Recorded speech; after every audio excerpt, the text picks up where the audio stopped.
తర్వాత పీవీ గారు మీరు అనేకసార్లు కలిశారు, అనేక సందర్భాలు ఆయన చర్చించారు. పీవీ గారిని ఆ విషయాలు అడగలేదే, ఈ ప్రశ్నలు వేయలేకపోయాని, నేను ఆ విషయాలు తెలుసుకోలేకపోయారని వెళ్తే మీకేమైనా ఉందా? చాలా అనుకున్నాను. ఎందుకంటే అప్పటికి పి నరసింహారావు గారు పరిజ్ఞానం ముందు నా పరిజ్ఞానం చాలా తక్కువ. రాను రాను పరిణతి పుస్తకాలు చదువుతుంటే వస్తుంటుంది. అరే అందువల్ల నేను పార్లమెంట్కి వెళ్ళేవాడిని. పార్లమెంట్కి వెళ్ళావా అని అడిగేవాడే, ఎందుకంటే పార్లమెంట్లో ఆయన లేడు. వెళ్ళొచ్చాను అని చెప్పేవాడు. నేను ఏం జరిగింది అనేవాడు. ఏదో భయం ఇలా జరిగింది అని చెప్పేవాడు. కానీ ఇది జరిగింది కదా, ఈ పరిణామం ఇట్లా జరిగింది కదా, వాళ్ళు ఎందుకు అలా చేశారు అని అడిగేవాడు ఆయన. నేను అప్పుడు వెర్రిముఖం వేసేవాడిని. అంటే డీప్ పొలిటికల్ నాలెడ్జ్ ఉండడం వల్ల ఆయన పొలిటికల్ అనాలిసిస్ చాలా లోతుగా ఉండేది. సో ఆ లోతైన పొలిటికల్ అనాలిసిస్ ఎలా చేయాలనేది ఆయనతో మాటల వల్ల నేర్చుకునేవాడిని. అంటే ఆయన ఒక రకంగా బహుశా నువ్వు పొలిటికల్ స్టోరీ ఈ యాంగిల్లో రాస్తే బాగుంటుంది అని చెప్పేవాడు ఆయన. పార్లమెంట్కి వెళ్లకుండానే, వెళ్ళనవసరం లేదు ఆయన. కానీ నేను వెళ్ళి కూడా నేను గమనించి ఉండేవాడిని కాదు. సో ఆ చాలా రకంగా నా అజ్ఞానం బయటపడి ఉండేది.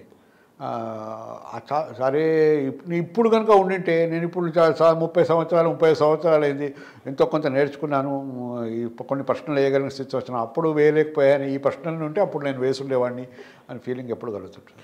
పీవీ గారి గురించి ఇంకా రికార్డు కావాల్సిన అంశాలు ఏమని అని మీరు భావిస్తున్నారు? పి నరసింహారావు గురించి సమగ్రంగా రికార్డు ఎవరు చేయలేదు ఇంతవరకు.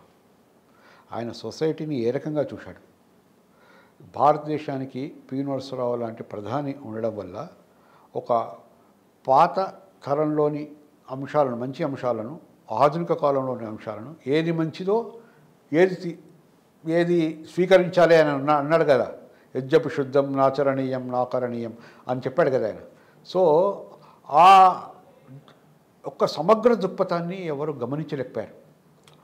పోతే తిరోగామి దృక్పథంతో వెళ్ళాలి, లేకపోతే ఆధునిక దృక్పథం వెళ్ళాలి అనే దాంతో ఒక తమ ఐడియాలజీని నిర్మిస్తారు. కాబట్టి భారతదేశానికి ఒక ఎవల్యూషన్ ఉండాలి. ఆ ఎవల్యూషన్ క్రమంలో మనకు చాలా కాలం తర్వాత ఒక ప్రధానమంత్రి లభించాడు. ఆయన్ని సరిగ్గా ఉపయోగించుకోలేదేమో, వ్యవస్థలు సరిగా ఉపయోగించలేదు, కాంగ్రెస్ పార్టీ సరిగా ఉపయోగించుకొని ఉంటే భారతదేశానికి ఇంకా చాలా మేలు జరుగుండేది. అటు మన యొక్క భారతదేశ పునాది కాపాడే అవసరమే ఉండేది. అంటే పివి నరసింహారావు సమగ్రంగా మనం ఆయన్ని ఆవిష్కరించాలి, చరిత్రలో లిఖించబడాలి అంటే ఏమేమి చేయాలంటారు, ఏమేమి రావాలంటారు, పుస్తకాలు కానీ ఏమేమి రావాలంటారు మీరు? అంటే మనం వర్తమానంలో జరుగుతున్న పరిణామాలను మనం గమనించినప్పుడే పి నరసింహారావు ప్రాధాన్యత మనకు స్పష్టంగా ఏర్పడుతుంది. ఇప్పుడు భారతదేశం అనేది ఒక భావజాలంలో కొట్టుకుపోతుంది, ప్రమాదకరమైన భావజాలంలో కొట్టుకుపోతుంది. సో అట్లాగే మన సంస్కరణలు, పోనీ భావజాలము ప్రాచీనము, పాతకాల భావజాలము, సంస్కరణలు కూడా పూర్తిగా ప్రజలకు అనుకూలంగా జరగట్లేదు. మార్కెట్ పూర్తిగా ప్రజల జీవితాలకు చొచ్చుకొచ్చి ప్రజల జీవితాలను విచ్ఛిన్నం చేస్తుంది. సో ఈ రెండింటిని మనం చూస్తున్నప్పుడు వీటిని కాకుండా దేశానికి ఏది మంచిదో అప్పుడే ఆలోచించిన వాడు నరసింహారావు. అంటే పివి తాలూకు సంస్కరణలు, పివి చేసిన ప్రయోగాలు, పివి వేసిన దారులు, అలా పార్టీని ఆయన నడిపిన విధానము, ప్రభుత్వాలను నడిపిన విధానము కంప్లీట్గా విత్ ఉదాహరణలతోటి ప్రభావాలు, ఫలితాలు, గతము, ఇప్పుడు, రేపటి గురించి సమగ్రంగా రికార్డు చేయాల్సిన అవసరం ఎంతైనా ఉంది. అవును. ఆ బాధ్యతను ఎవరు తీసుకోవాలి? మనం చరిత్రకారులు తీసుకోవాలి. దీన్ని చరిత్రకారులు తీసుకోవాలి, ఇప్పుడున్న ఆర్థికవేత్తలు తీసుకోవాలి. ఆ కాలంలో ఆర్థిక సంస్కరణలను ఆయన ఏ రకంగా ప్రవేశపెట్టాడు, ఇప్పుడు ఏ రకంగా ప్రవేశపెట్టాడు, ఎట్లా జరుగుతుంది. ఇప్పుడు మనం ప్రతిదాన్ని ప్రైవేటీకరణ చేయాలి, ప్రతిదాన్ని అసలు వదులుచుకోవాలి. మనము నిరుద్యోగం విపరీతంగా పెడుతున్న కొద్దీ మనం ప్రభుత్వం చేతులు ఎత్తేసేయాలి. యువతంతా విదేశాలకు తరలి వెళ్తున్న కొద్దీ మనం ఏం చేయనవసరం లేదు. సో ఈ కార్పొరేట్ రంగాలకు పెట్టుబడి వేస్తే వాళ్ళే సంపద క్రియేట్ చేస్తుంటారు.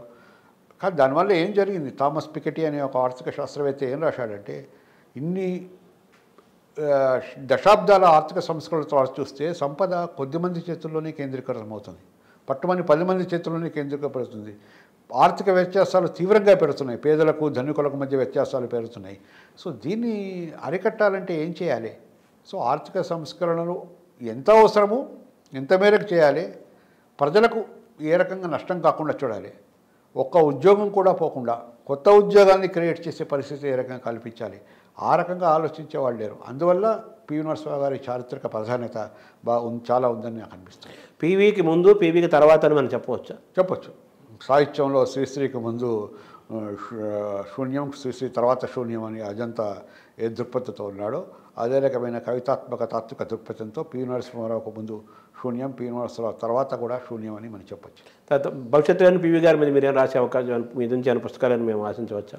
నేను ఆర్థిక సంస్కరణలో ప్రవేశపెట్టిన తర్వాత వాటి రాజకీయ సామాజిక పరిణామాలు ఏ రకంగా ఉన్నాయి, ఇప్పటివరకు ఏ రకంగా అవి కొనసాగుతున్నాయి అనే దృక్పథంతో పివి నుంచి మోదీ వరకు అనే ఒకటి రాయాలని అనుకుంటున్నాను.